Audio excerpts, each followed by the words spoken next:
to Dort. This is Lee Dort, and I'm down to dunk. This is Lee Dort, and I'm down to Dort. I'm Josh Giddey, and I'm down to dunk. Hey, this is Kenny Hustle, and I'm down to dunk. I'm Darius Baisley, and I'm down to dunk. I'm Mike Muscala, and I'm down to dunk. This is Poku, and I'm down to dunk. I love cereal.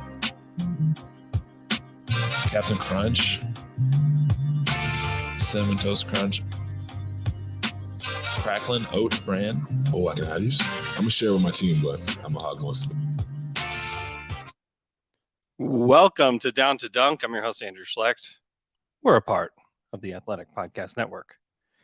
With me, as always, on Mondays, but not from this location, it's McKelley Bear. McKelley, what's up?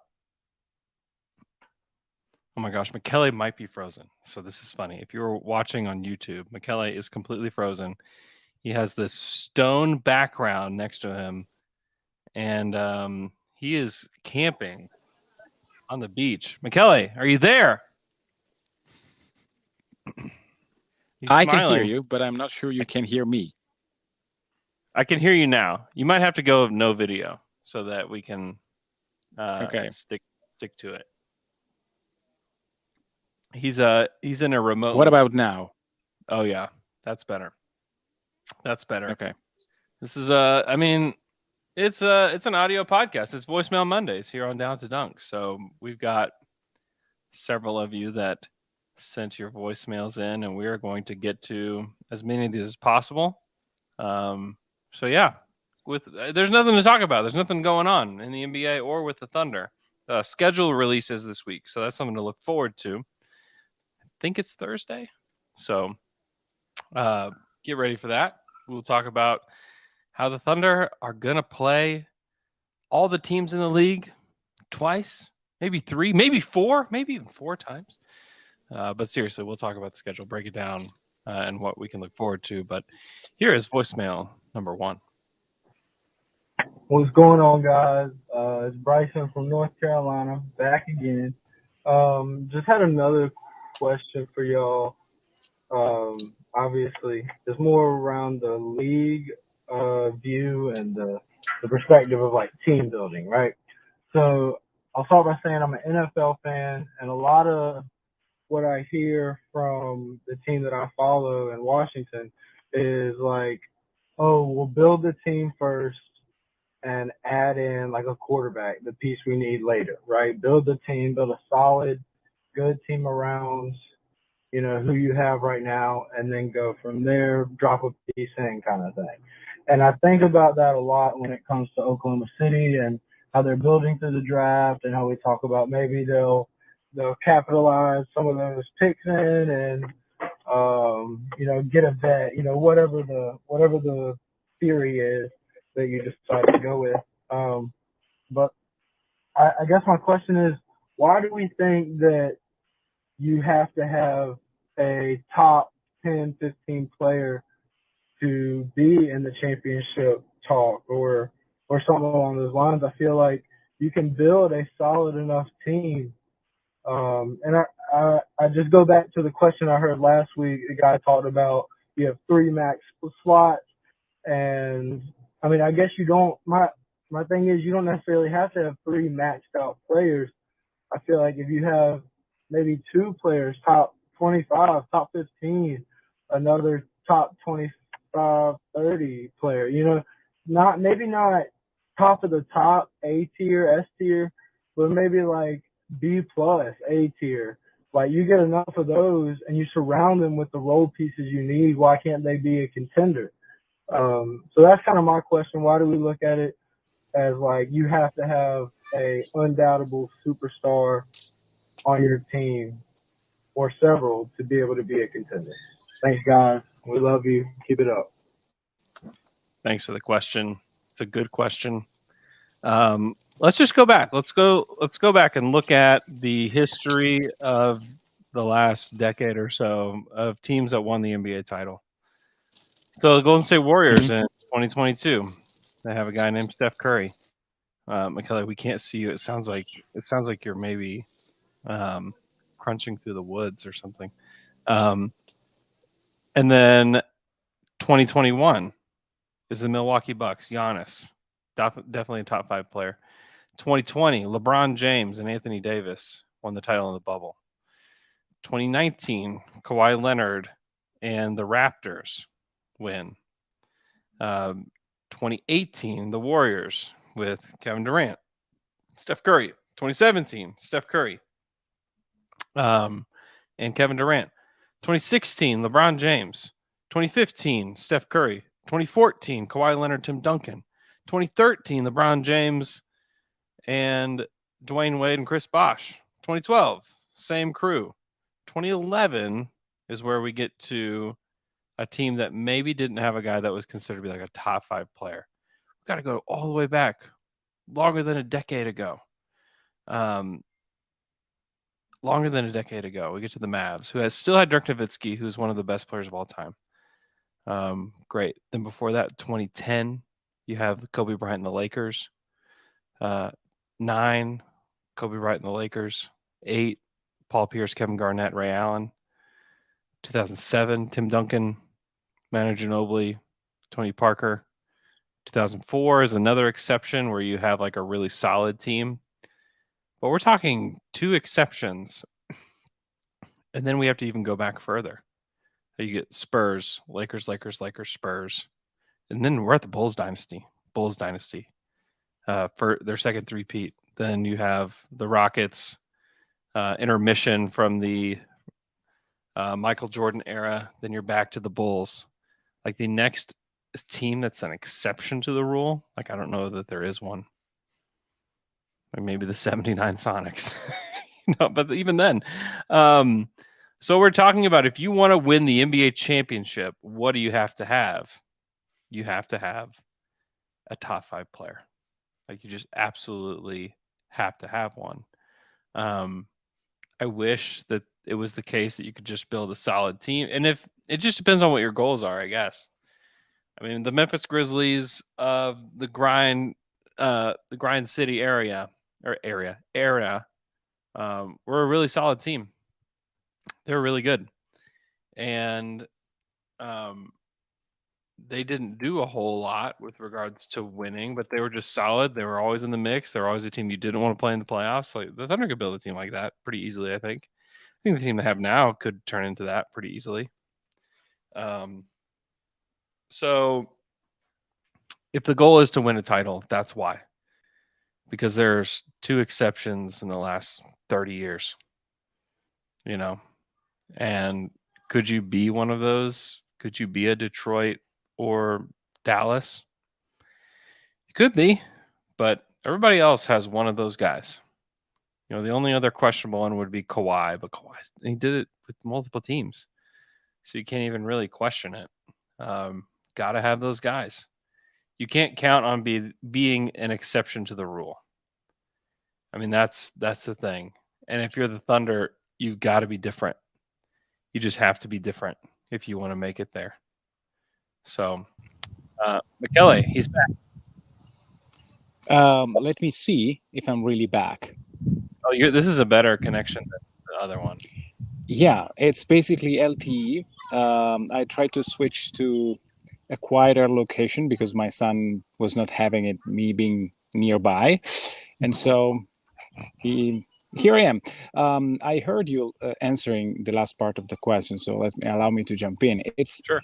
It's basically in the numbers. I mean, I'm sure that you already discussed this, but it has probably close to never been done for real. I mean, Detroit was the exception that you already mentioned, and the fact is just, hey, yes, you can build a very good team around good but not great players. But the problem is, if you find on your way a team that has great player and is awesomely built, you will never win.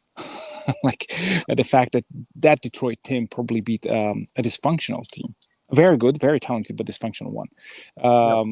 Like right now, Golden State is such a functional team, and Milwaukee is a very good team when healthy. So it's probably something that you need to have. Is it you really need a top 5 player? That is maybe up for a question. It's still maybe, but you need to have something around top 10, and if your top 10 is not really good, you need to have probably 2 in the top 15. Let's put it this way. Yeah. I mean, finding a player that was not in the top 10, because I mean, would you have considered Dirk a top 10 player in 2011? I mean, probably. Probably, yes. I mean, Kevin and he Garnett. played like one. Yeah, Kevin Garnett. Let's put it this way, Andrew. Yeah, I mean, yeah, you can say, hey, maybe Dirk and KG and Paul Pierce and Ray Allen were not top 10 player for the regular season. You can say that, but at least for Dirk, he played like one. Maybe he played like a top 5 player in that postseason. So yeah, maybe you can have a guy that basically increase his quality of play and production on the playoffs, and then maybe it's enough for you. Yeah. The Celtics were mentioned. I'm just talking about teams that have won it all. Like the Celtics this past year, like you can question whether Tatum is like actually a top 10 player. It's debatable, but yeah, he's probably top 15. Jaylen Brown's probably top 20. But still, getting 2 top 20 players isn't easy, and they have a great supporting cast, great coach, but they didn't win. And they lost. They lost in 6 games. Mm-hmm. And like Phoenix last year. Yes, Phoenix, great. They had a great season. They went to the finals. It was awesome. They didn't win it. They didn't win it. There's been a lot of great teams that didn't win it, but I don't know that they're a great team, like an all-time great team. They're a good team. I don't know that they're a great team. All right, question number 2 coming at you. What's going on, fellas? My name is Bryson from North Carolina. Just got a question for y'all, kind of about the play-in a little bit. Was just wondering, so if we let the guys play, right? Like they talk about beginning of the season, let them establish themselves, whatever. How do you guys? I know McKelley, hope I'm saying that right, is more catering to we could make the play-in, we could possibly, or we could be better than what a lot of people are expecting throughout the entire year. I think that it's a very big possibility that some of these guys pop and we're able to push through the second half of the season because of the fact that, they're playing well. Maybe Shea doesn't want to sit out or whatever the case may be. My point is that do you think that if we make it to the play-in, hypothetically, or if we get somewhere farther and, maybe our draft stock isn't very high or our chances aren't high, and we land at maybe 12 or 11, I think it's a very good possibility we trade up. Maybe not to a high pick, but it is a deeper draft. Trade up to 8 or 9, 7, you still get that lottery player, or maybe you stay where you are and you're outside of the lottery, trade up to the deal zone, something like that. Just sorry for the long one. Just had a question about that. All right, McKelley. Yeah, I think that this makes sense. I mean, it always need a partner to dance, and I think that with the promising draft, it's difficult to trade up, especially if you want to go from say 14 to 5. That will require quite a lot, I think. Last year, which wasn't a great draft, this year, not last year, it took 3 picks to get 11. Yes, they were coming. Yes, the pick where they started from was a very late one. But motorbikes, sorry, this also happens, but it can be done. I mean, sure, I'm sure that the trade up thing is just a number play. Like, do you really like that player enough in order to spend a huge part, I would say, of your draft capital for the next few years to get in that player now? Or is it better to hold to your position and use that draft capital maybe to lure some big name in a trade in 2024, for example? These are all the calculations that have to be made. Now, this year they took Jeng because they probably really think that both him and J-Dub have potential to be, I would say, borderline all-stars. Otherwise, you don't do that trade. You don't use 4 picks to draft 2 players, because they had their own, and then they used 3 extra picks to get the other one. So you don't use 2 picks on a player that doesn't have the potential to be an all-star someday. Yeah. So it's all a baseline calculation. And yes, I'm still camp. You should really let this team play out, at least for the first 20, 30 games. To see, they will. That'll happen. That will happen. Yeah, for sure. And then again, it's a math play, because if Shea is on a tear and Chet is playing well and you are winning, I don't know, 55% of your games, it's a hard pill to swallow to say, hey guys, nice. It's European season, so 30 games only, and then we are just losing all the way up to April. If they are stumbling and they are, I don't know, 10 and 20, then it's much easier to say, hey, look, Shea, you can play, I don't know, 60 games this year. It will be mostly playing down by 20 or so, because we will play all the dysfunctional lineups we can. You can put as many numbers as you want, but this is the deal. So it's going to be, again, number based, I think. Yeah. Another thing is, like, the West is going to be really tough this year. Really, really tough.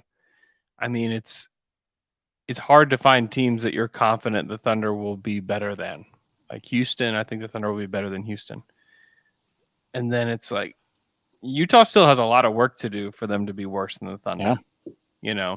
But isn't it the best situation possible? Like, if you win a lot against a very stacked Western Conference, it means way more than winning against, I don't know, winning more against a conference that that had terrible injury, like, I don't know, unlucky events. Like, if you jump up to a great start playing against very good teams, that tells you way more than the opposite. Well, that means you're actually good. Like, you're not just, there's been years where the West has been down, or the East has been down. Even last year, it only took 34 wins to get 10th. That's not happening again. That's not going to happen again. Houston, San Antonio, maybe Utah are the 3 teams I can say I think the Thunder could be better than. It's possible that they are. It's not a guarantee, but it's possible that they're better than those teams. That's 3 teams. And then, like, Portland, Sacramento, Lakers, Clippers, Pelicans, Timberwolves, Nuggets, Mavericks, Warriors, Grizzlies, Suns, they're going to have something catastrophic happen. And it always does. Don't say that with Sacramento. We know that it's not right. I know, but they won 30 games last year, even with a weird year, which they always have a weird year. But they have Sabonis. He's worth a lot. He didn't play very much for them. And I think that he'll help. He'll demand a trade. Sorry. If he and Fox are healthy, I think they'll be fine. I think they could win 36 games or something like that. I don't know if they're going to be good, but it's going to take a lot for the Thunder to win more than 36 games. I think you got to. I like your enthusiasm for Sacramento. Enthusiasm. They're going to be perfectly mediocre.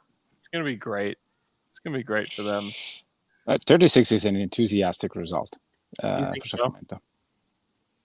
Yeah. No, it's terrible, but they will be extremely excited. Yeah. With 36, you're probably in the play-in. Maybe not. Maybe not. Hmm. You know, it may take more than that. It took 43 wins to get to the play-in for the East last year. I think the West will be strong like that this year. There was a lot of bad luck in the West last year. So I think a lot of these teams will bounce back and will be better. And especially like a team like Portland is going to eat up some wins for sure. I don't know if how much above 500 they'll be, but I would predict they would be. You know, they had a point differential of negative 8.9, which I think is the worst. Yeah, they had the worst point differential in the league just because they were so putrid toward the end of the season. So it's pretty crazy. All right, let's go to our third caller. Here we go. Hey dudes, it's Tyler from Dude Buffet. My question is there a song from when you were younger where you misheard a lyric and it took you a really long time to learn the right one? For example, in 50 Cent's 2003 hit In the Club, I thought he said, in the group 4-5, let the mother burn, instead of if the roof on fire, let the mother burn, which makes a lot more sense. I thought that he was in a group of 4 or 5 friends and liked to let a mother burn. Do you have a song like this? Thanks, dudes. Love the show. Rise together. Rise together. Tyler, McKelley, do you have one? If you don't, I would kind of like to table this for Friday. And I'm going to save this to my desk. Yeah, I mean, I can say with using 25 seconds that I probably misspelled or misunderstood or both every single English song that I heard when I was younger. Yeah. That is really custom for a non-English speaker to just mumbling stuff that looked like what the singer was trying to sing. So it's probably every song that I ever listened when I was young, which is nice. I still don't know what they mean. The one that just comes to mind, and it's just my aunt, and she misheard this as an adult. The song "The Final Countdown," she thought it said there's a fire downtown. Oh, that's brilliant. Yeah. So she thought like they were just getting pumped up for this fire. All right, we'll go to our fourth caller. Here we go. Hey, Andrew McKelley, Tyner Ferguson here. I was just wondering if you all would rank your top 5 Thunder players by who has the most aesthetically pleasing game. Thank you. Aesthetically pleasing game. Wow, that question is very, very, very, very good. I mean, yeah, aesthetically pleasing. Let's go back and forth. We'll get a top 5. Pick number 1. Okay.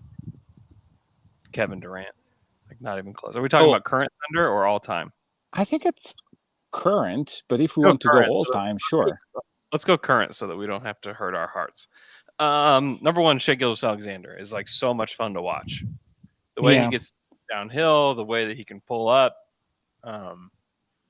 You know, thinking that Lakers game that they played early on in the season where he gets that 3 right on the L, giving the Lakers a big fat L, was just like, holy smokes. Like, this guy's a superstar. So, yeah. Yeah, the shot is not aesthetically pleasing to me. There are better shots. But the game, the smoothness with which he attacks the basket, it's just amazing. And the craftiness and the, I would say, finesse with which he finished the basketball, it's very good. Great, yeah. Talk 69 in the chat says when he said "I'm him," it's just like, oh my gosh. Yeah, and for that game there was the color commentators where I think Jay Rich and who was the other one? I don't remember. 6 Man. Why I can't remember his name? 6 Man of the Year, like a gazillion times. Played with Phoenix as his last stop. Come on, help me out here.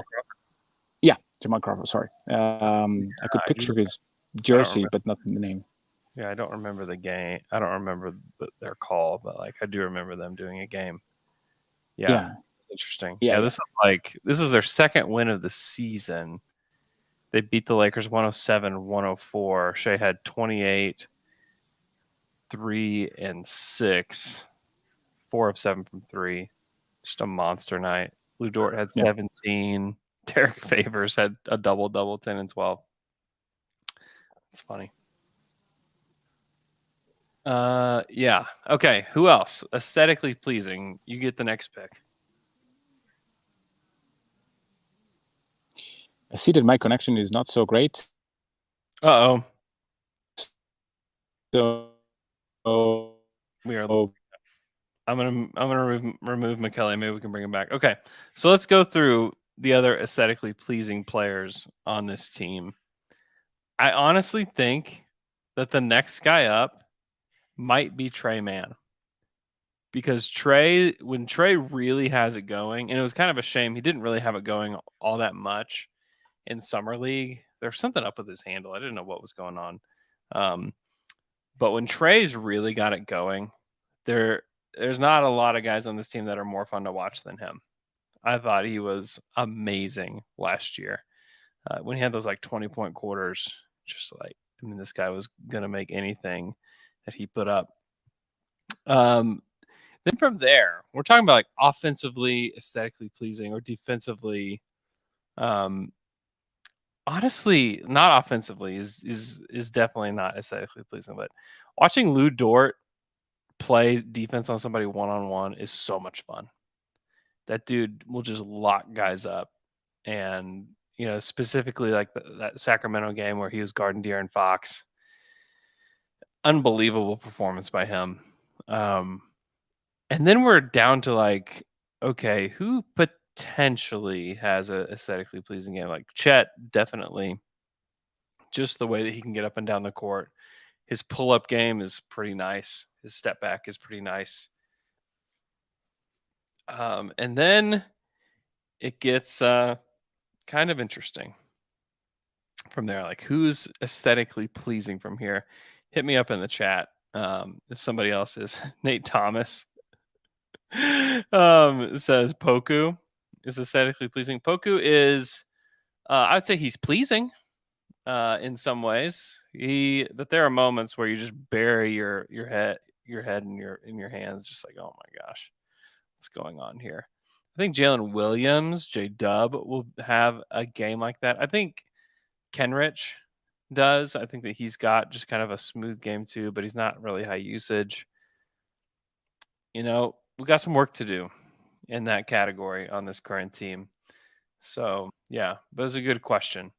All right, let's go to our next caller. Grape Ape says Lindy Waters. Lindy Waters is fun to watch. I think getting him out there with Giddey, I'd like to see him get a chance to be out there as like the 2 guard in a lineup where he can, run around screens or just spot up and just give him a chance out there. I don't know that he's going to get it because there are a lot of guys that will be clamoring for minutes above him, but I'd like to see him get a chance. All right, here's our 5th caller. Hi, this is Liam calling from Dublin, Ireland. I'm thinking about coming back into the States for opening night this year, and I was wondering what would you guys' ideal opening night matchup be? I'd really like to see us play the Magic, in my opinion, see Paulo versus Chet matchup, but I'd like to see what you guys would like for opening night if you have to pick the game. That is a home opener, of course, but listening over here in Europe and Ireland, and keep doing the good work, boys. All the way from Ireland. Thanks so much for the call. I think that Orlando is a good one. But if we're talking like let's get this season started, I think it's got to be Houston. The history between the two of these teams is just something else, from all the way back from the James Harden trade and stuff that we've been talking about on Wednesdays.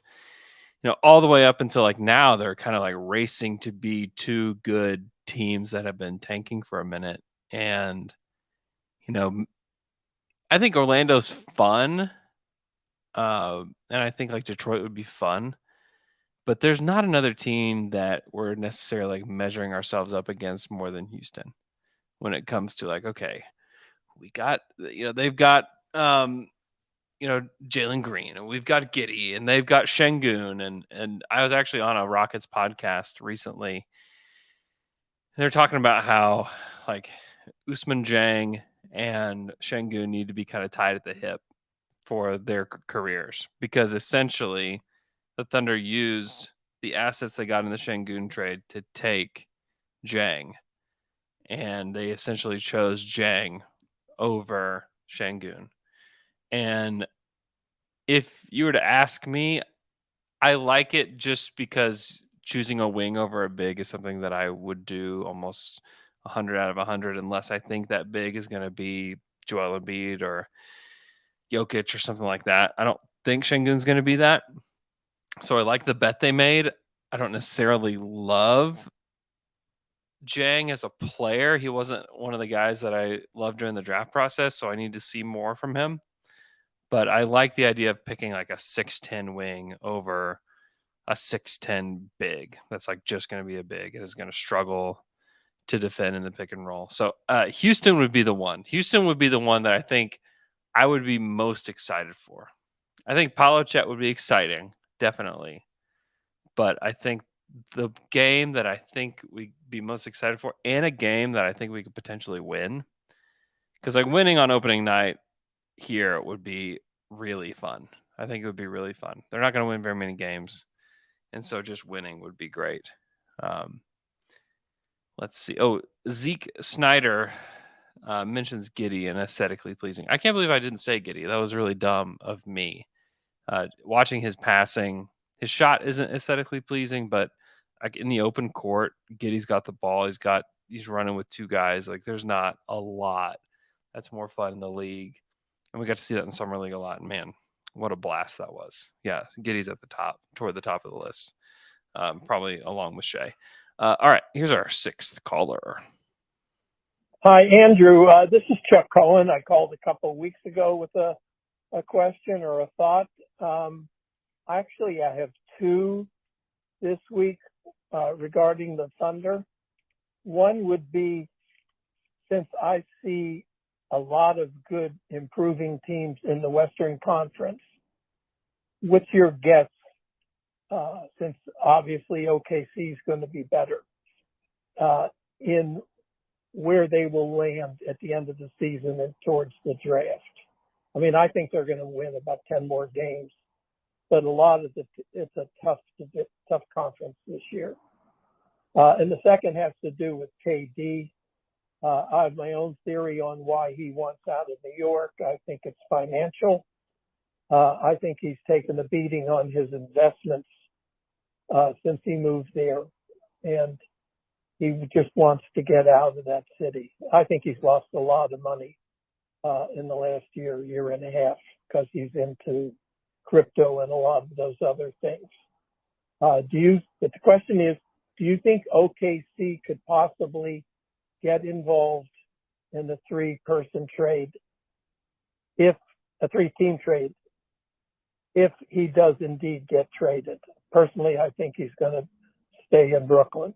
But thanks. Either one, both, whatever, I'll be listening. Thanks a lot, Chuck. Chuck, thanks so much for the call and the questions. Very much appreciated. Let's start with the Kevin Durant one. I think it's an interesting angle, and I don't think you're wrong, Chuck, on some of the investments. I'm not for sure on that, but I have heard things to that degree about Kevin, that some of his investments haven't worked out like he would have hoped recently. So that's about as far as I'll go with that answer.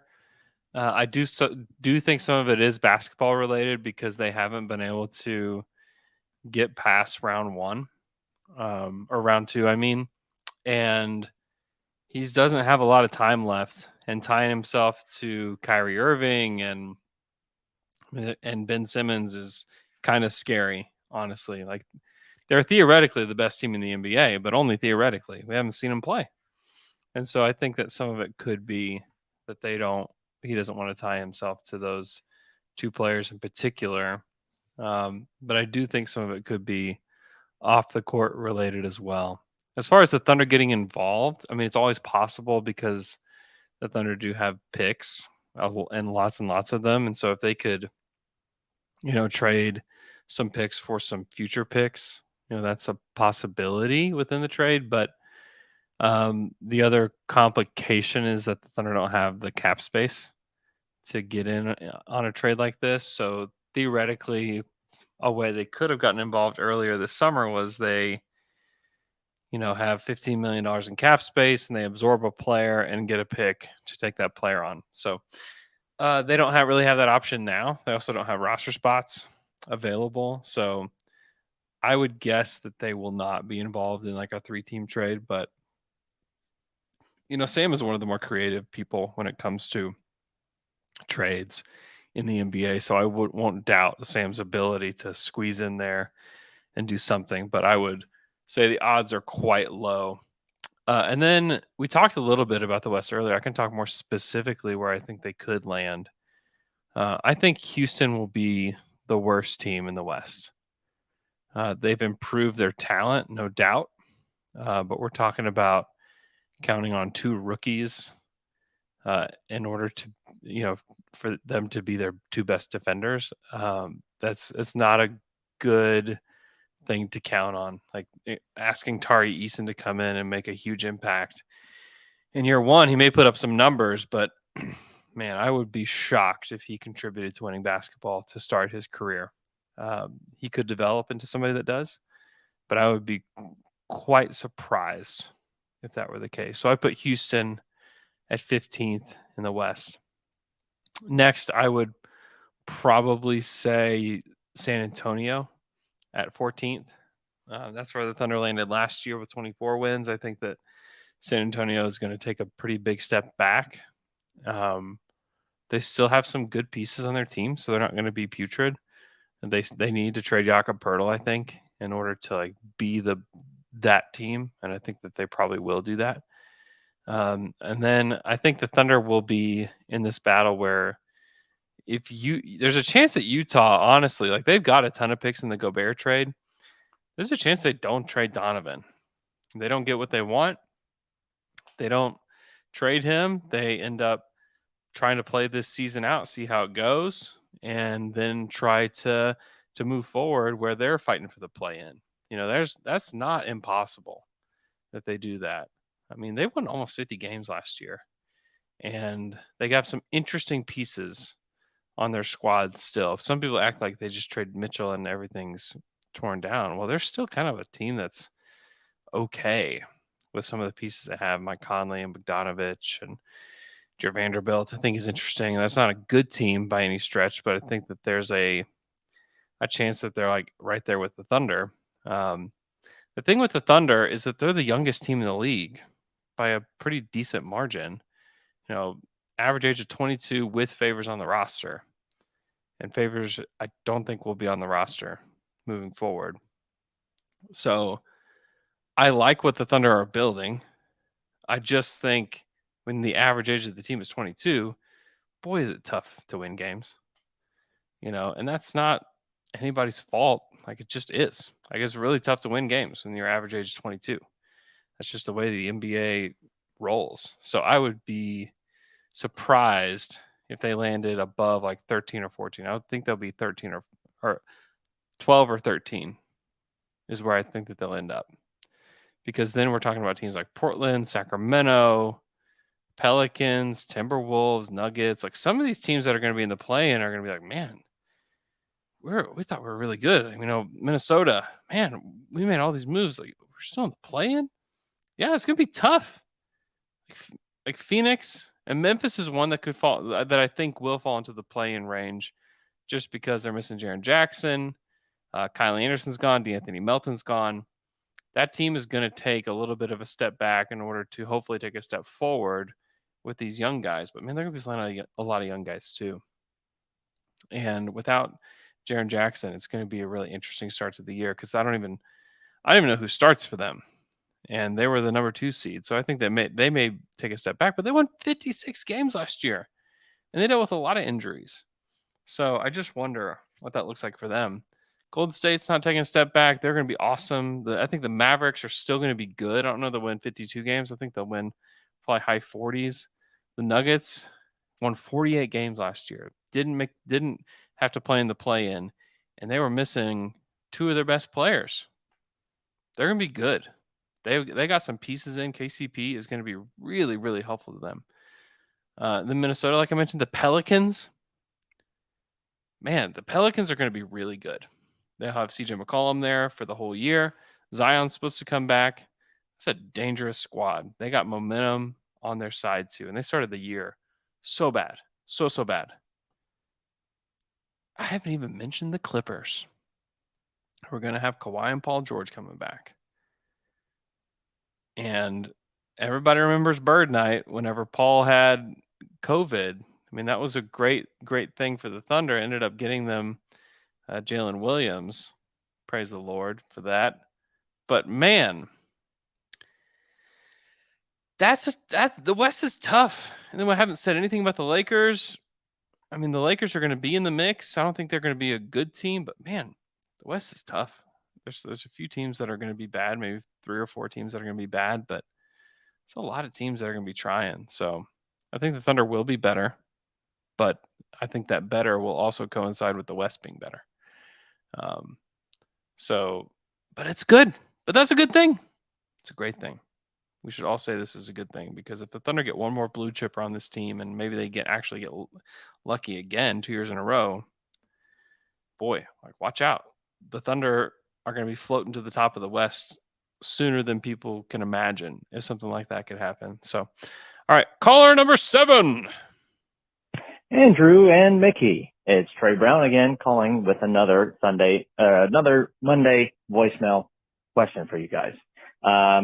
This time, guys, I wanted to ask you not about the Thunder, but about another team that concerns the Thunder, and that would be the Los Angeles Clippers. It seems to be a foregone conclusion that this 23 swap that we have this next year will not convey. If they have a healthy Paul George and Kawhi Leonard, there's no reason that they should be a worse team than OKC this year, or so it may seem. They did also lose plus-minus darling Isaiah Hartenstein, and they brought in not so much plus-minus darling Moses Brown, and they signed John Wall, and they have great depth, so they should be better than OKC. But my question for you guys is, what did you think about their offseason moves? What would it take for that swap to convey? Is it just health?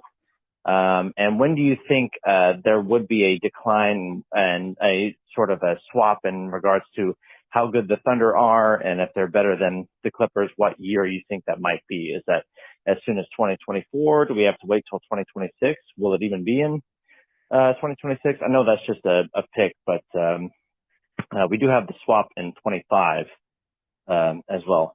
Anyway, guys, side question here. I wanted to know which member of the Dream Team happens to have the deepest bag, and is it Joe Masato? Because that's my assumption, but I wanted to know if you guys had something to say to his face or on the pod here, that maybe just a little trash talk, and if you guys could ever post a video of you guys balling out, that'd be pretty sick. All right, thanks, guys. Oh man, I don't know that anybody's got a super deep bag on the Dream Team show. It might be John Hamm. John Hamm was like a really good high school basketball player, so it might be John Hamm. But I don't know if it's like today's version of John Hamm. I haven't played with Joe. I've actually had opportunities to play, but it hadn't worked out to play with Joe yet. So that's, I mean, that a TBD on that. We're gonna have to get in the gym with those guys to figure that out. And then with regards to when the Thunder could like start receiving, like these swaps actually start making sense, that's a great question. Next year's, I just don't think that there's, I mean, think about it. Like last year went about as bad as it could have gone for them. And it still, they weren't even close. We weren't even close. And last year they got the pick unprotected. But like if it was a swap, I don't think there's any point that you'd be like sweating that at all. I mean, a lot of it is Ty Lue. It's not only like the players on their team, but like Ty Lue's so good, and it puts players in great positions. I don't think that they're going to be necessarily missing Isaiah Hartenstein. So I think the swap won't come into play then. 2024, they have the pick unprotected from the Clippers. The decline could really happen anytime, man. We're talking about Paul George and Kawhi Leonard and their health. I think we're going to learn a lot this year. They could get back on track and like stay on track for a couple of years. I think that's possible. But I wouldn't count on that at all. 2025 is really interesting because they have the rights to swap between Houston, which is top 10 protected. There is a case to be made that Houston and OKC could be out of the lottery then. I think OKC will get out of the lottery before Houston does, just because the way the rosters are being constructed. And then they also have swap rights with the Clippers in 25. Now that is interesting. I do think that could come into play. It may not be swapping to get a top 5 pick. It could be swapping to get like the 16th pick while the Thunder have the 20th pick. And just having the ability to do that, I think is really interesting. 2026, they have their unprotected pick. But yeah, and then they're done. So I really think the year to circle when it comes to swaps is 25. And we'll have the 22-23, so the 23 draft, the 24 draft, 25 draft. So we're talking after 2 more drafts, we'll have the 25 draft. So in 3 drafts, the Thunder will have swap rights. I have a hard time believing the Thunder will be bad by then. So I would say that I would circle that 25 draft. Could be really, really interesting. And I think the Rockets hope that they're not, in danger, or I guess they hope that there's like no chance they are scared that there's no chance, because if they're still in the bottom 10, like that's not a good thing in 25. So that is very interesting to me with regards to these Clippers picks. But yeah, 25 would be the year that I'd be like, okay, that's when that swap could be really interesting, because who knows where they're at? Who knows? That could be a year where like the Thunder are top 10 team in the league, and you look down and the Clippers have bottomed out and they're just like suffering down there. Like you get like the 7th pick. I mean, that's not impossible. It's definitely not impossible. So great question. Let's go to our last voicemail. This is caller number 8. Hey, what's up? It's the OKC Thunder baby, Goo Goo Gaga. It seems like most people think the starting 5 to begin the year is going to be Shea, Dort, Giddey, either JRE or Baisley, and then Chet at the 5. Who outside of those 6 guys do you think has the best chance to force their way into the starting lineup at the end of the year, assuming everybody's healthy and plays every game? Is it like J-Dub? Is it Aaron Wiggins maybe? Who knows? What do you guys think? Yeah, it's a great question. I think you're on the right track with saying J-Dub just because he's so versatile. I don't think they want to play necessarily that small. That's going to put a ton of pressure on Chet from the get-go. So I wouldn't say that there's a good chance of that. I mean, maybe Jang just shows out in training camp and it's like, wow, well, he had a great summer. This is something long-term that we'd want. And he's big. J-Dub's 6'6", Jang is 6'10", 6'11". He's giant. So if things go really well, it could be him. Who knows? Maybe Poku has a great summer. I wouldn't be counting on that. But maybe he does. Maybe he has a great summer. And you decide that you want to start Poku at the 4. Another real candidate. I gave you 2 fake candidates. Another real candidate, I think, is Kenrich. with regards to helping everybody out on the court, he's awesome, which makes me think that they would probably just rather have him on the second unit, because I think he was really helpful to Poku his first year and the beginning of last year, just like helping him know where to be on the defensive end. So I think that they'd rather reserve those minutes for guys that need a little bit more help out there, which there will be a lot. So yeah, I think those are probably the candidates. It's a little boring. It's a little dry because there's not like a ton of possibilities in there. But I do think that Jeremiah will start at the 4 next, and then you'll have next to Chet, just because he can absorb just a lot of like the low post players and a lot of the really strong guys. I think you could throw Jeremiah onto them, and you can let Chet defend on the perimeter a little bit more if he needs to. So yeah, I think that that's possible. You also, I say on the perimeter, but you also want to keep Chet as close to the basket as possible because he's going to be a rim protector. So there's going to be a lot. There's going to be a few possibilities. I think Wiggins is not the worst option, but he's a wing. And so in that scenario, and even with J-Dub, you can say that like defensively, Giddey's R4. And Giddey's super strong too. I don't know that they'll throw him there now. But I do think in the future, if the Thunder, let's say they get a wing in the 23 draft, or if like Oos like really works out, or if Jalen Williams is like, whoa, like this guy is like the third best player on the team and it's not even close, like you got to start those guys. You got to start them and you figure it out later. And that's where you slide Giddey over to the 4 on defense. Which I ultimately think is the best case scenario for the Thunder. Is like you have all these wings, and Giddey's guarding 4s, and Chet's guarding 5s, and you're just weird and wacky, and the mismatches are everywhere. Because if you have him guarding the 4, he grabs the ball off the rim. Well, now he's your point guard, and he's going to be able to cook whatever 4 is on him. Where you throw it to J-Dub, and he's going to be able to cook whoever. I mean, it's interesting. It's really interesting. And, maybe it's not J-Dub. Maybe it is Aaron Wiggins. You just don't know. I mean, you think about Chris Middleton, who's drafted in the mid to late second round. It's like, he's a really good player. Second best player on a title team, And I'm not saying Aaron Wiggins is going to be that, but I'm just going to say that, like, for me to sit here and act like I know how everything is going to go with all these players, I don't.